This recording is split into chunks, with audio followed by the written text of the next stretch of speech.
ಜೈ Christ. ಮತ್ತಾಯ 26ನೇ ಸಂಧಿ 1-16 ಅಧಿಕಾರಸ್ಥರು ಯೇಸುವನ್ನು ಕೊಲ್ಲಬೇಕೆಂದು ಆಲೋಚಿಸಿದ್ದು. ಒಬ್ಬ ಸ್ತ್ರೀಯು ಬೆಲೆಯುಳ್ಳ ಪರಿಮಳ ತೈಲವನ್ನು ಆತನ ಮೇಲೆ ಹೊಯ್ದದ್ದು. ಯೇಸು ಈ ಮಾತುಗಳನ್ನೆಲ್ಲ ಆಡಿ ಮುಗಿಸಿದ ಮೇಲೆ ತನ್ನ ಶಿಷ್ಯರಿಗೆ, 2 ದಿವಸಗಳಾದ ಮೇಲೆ ಪಸ್ಕಹಬ್ಬ ಬರುತ್ತದೆಂದು ಬಲ್ಲಿರಿ. ಆಗ ಮನುಷ್ಯಕುಮಾರನನ್ನು ಶಿಲುಬೆಗೆ ಹಾಕುವುದಕ್ಕೆ ಒಪ್ಪಿಸಿಕೊಡೋಣವಾಗುವುದು ಎಂದು ಹೇಳಿದನು. ಆ ಕಾಲದಲ್ಲಿ ಮಹಾಯಾಜಕರೂ ಪ್ರಜೆಯ ಹಿರಿಯರೂ ಕಾಯಫನೆಂಬ ಮಹಾಯಾಜಕನ ಮಠಕ್ಕೆ ಕೂಡಿಬಂದು ಯೇಸುವನ್ನು ಉಪಾಯದಿಂದ ಹಿಡಿದು ಕೊಲ್ಲಬೇಕೆಂಬುದಾಗಿ ಆಲೋಚನೆ ಮಾಡಿಕೊಂಡರು. ಆದರೂ ಹಬ್ಬದಲ್ಲಿ ಹಿಡಿಯಬಾರದು, ನಮ್ಮ ಜನರಲ್ಲಿ ಗದ್ದಲವಾದೀತು ಎಂದು ಮಾತಾಡಿಕೊಂಡರು.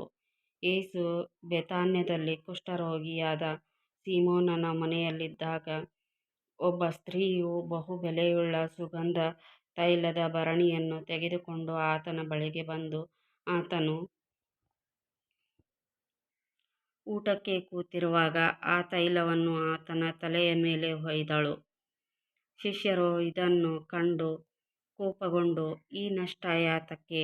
ಈ ತೈಲವನ್ನು ಬಹಳ ಹಣಕ್ಕೆ ಮಾರಿ ಬಡವರಿಗೆ ಕೊಡಬಹುದಾಗಿತ್ತಲ್ಲ ಅಂದರು. ಯೇಸು ಅದನ್ನು ತಿಳಿದು ಅವರಿಗೆ, ಈ ಸ್ತ್ರೀಗೆ ಯಾಕೆ ತೊಂದರೆ ಕೊಡುತ್ತೀರಿ? ಈಕೆ ನನಗೆ ಒಳ್ಳೆ ಕಾರ್ಯವನ್ನು ಮಾಡಿದ್ದಾಳೆ. ಬಡವರು ಯಾವಾಗಲೂ ನಿಮ್ಮ ಬಳಿಯಲ್ಲಿರುತ್ತಾರೆ, ಆದರೆ ನಾನು ನಿಮ್ಮಲ್ಲಿ ಯಾವಾಗಲೂ ಇರುವುದಿಲ್ಲ.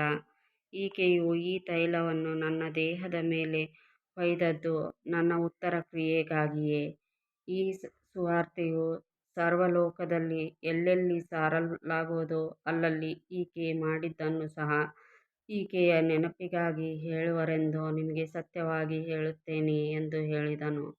ಆಮೇಲೆ 12 ಮಂದಿ ಶಿಷ್ಯರಲ್ಲಿ ಒಬ್ಬನಾದ ಇಸ್ಕರಿಯೋತ ಯೂದನೆಂಬವನು ಮಹಾಯಾಜಕರ ಬಳಿಗೆ ಹೋಗಿ, ನಾನು ಅವನನ್ನು ನಿಮಗೆ ಹಿಡುಕೊಟ್ಟರೆ ನನಗೆ ಏನು ಕೊಡುತ್ತೀರಿ ಅಂದನು. ಅವರು ಅವನಿಗೆ 30 ರೂಪಾಯಿ ತೂಗಿ ಕೊಟ್ಟರು.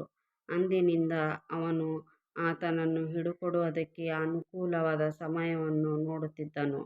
ಆಮೆನ್.